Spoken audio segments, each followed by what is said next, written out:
Hello, my name is Beverly Hurwitz. I am a retired physician. I've spent the last 10 years writing up some of my experiences as novels. And the Nobody Else's Business was actually the first novel that I published.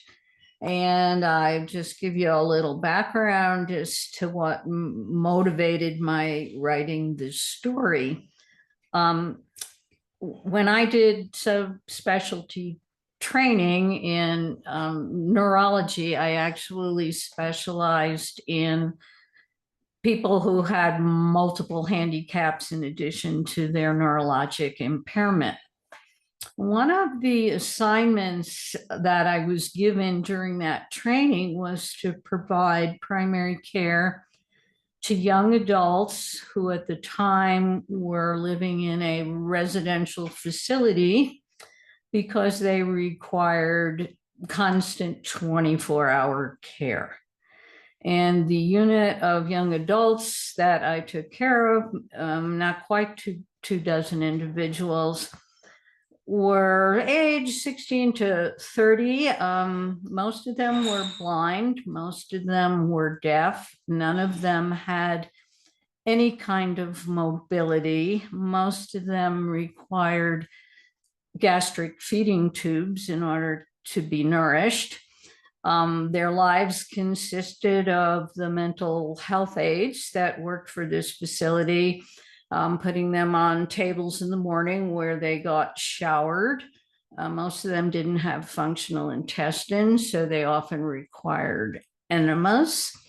And then there would be several feeding sessions, usually through gastric tube.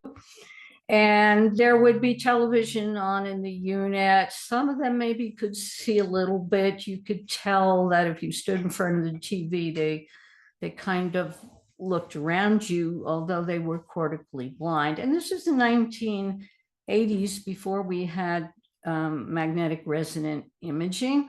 So we didn't really know what their brains looked like. You could get a CAT scan in those days, but a CAT scan shows mostly the bony structures. So we really didn't have a lot of information about what happened to their brains. What I did know about a lot of these unfortunate human beings was that they were victims of shaken baby syndrome. Somebody had deliberately injured them as infants, crying infants. Some of them maybe were accidentally dropped on their heads. There were a few individuals in my unit who were the victims of congenital rubella. If you haven't been around as long as I have, you don't remember, but in the 1960s, we had outbreaks of German measles, Europe and the United States. And between 1962 to 1965, there was a lot of pregnancy losses, and in the United States, approximately 20,000 infants were born showing the effects of congenital rubella syndrome, which profoundly impacts their vision. And most of them are blind and their brains don't develop, and most of them had profound heart defects. But a lot of them lived, and they wound up in custodial care in the kind of residential treatment facility that I did this training period in. So I have had a longstanding interest in what happens to unwanted children and what happens to those who require constant care. And that has triggered my interest in why are we going to limit reproductive rights? Why are we going to make people who cannot provide for a child have that child? What are we going to do with those children? What are we going to do when they have genetic defects if the right to terminate a pregnancy is taken away?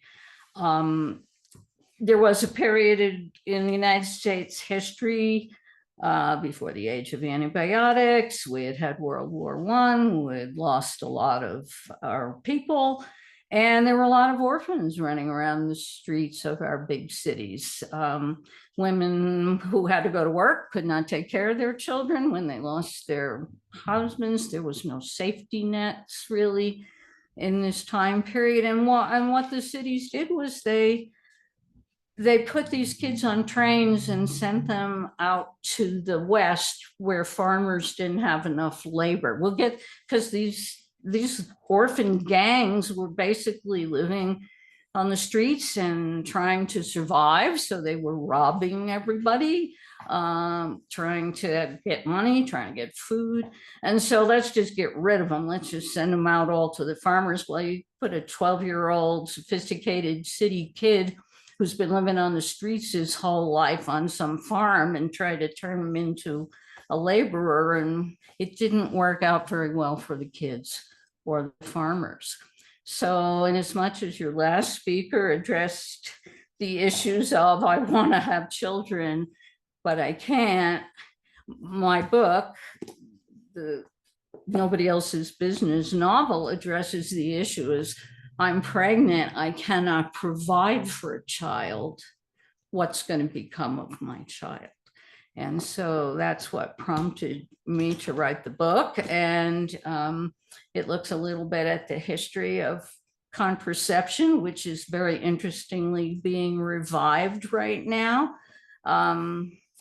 If you go back in ancient history, people have long been invested in trying to prevent pregnancies when food was scarce, when there wasn't a way to provide for children. All kinds of herbs were used, spider web material was used. This has been a long time issue for humanity. And around the time of the Industrial Revolution, we started to get leaders saying, oh, well, we shouldn't be preventing births. Who's going to work in all the factories? We're becoming an industrial society. We need the masses to produce workers. And that's when all the laws against birth control came into existence in the 1800s primarily, although the Industrial Revolution goes back further than that. And so one of those laws, the Comstock law, said you can't practice birth control. And we actually have people in leadership positions now who are trying to reinstate the Comstock law.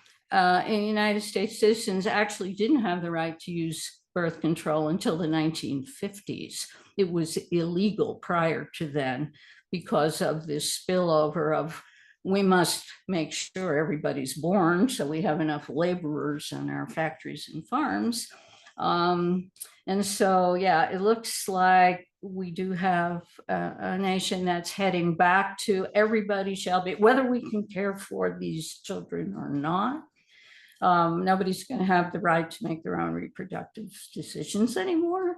So I wrote this book a long time ago, but I think it maybe is even a little bit more relevant now than it was when I wrote it.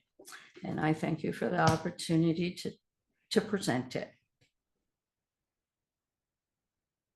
Wow, Right. Dr. Beverly, you've given us a full all-around view. Does anyone have any questions? These poor children, I feel terrible about this.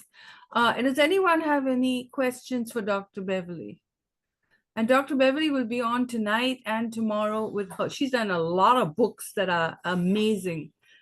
Tomorrow is about a heart transplant and how it takes on someone else's life.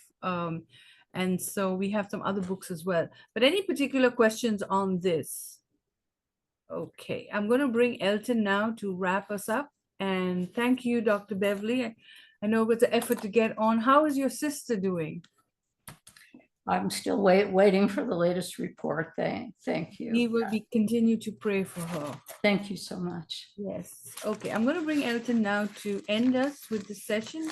Did you all learn a lot today? That was great. Make sure you get into the groups for Facebook and LinkedIn and our page, discoverbrightside.com/health, to see all the videos for the 2 days. All right. So I just want to make sure you all know where it's streaming, and we will send you the streaming schedule so you can watch it just like you watch TV, you can watch our channel. And I'm going to try to put this on all the podcasts so you can get it anywhere podcasts are available. So over to you, Elton. Well, hello Wait, let me again. get I'll put you. this on audio. Thank you all.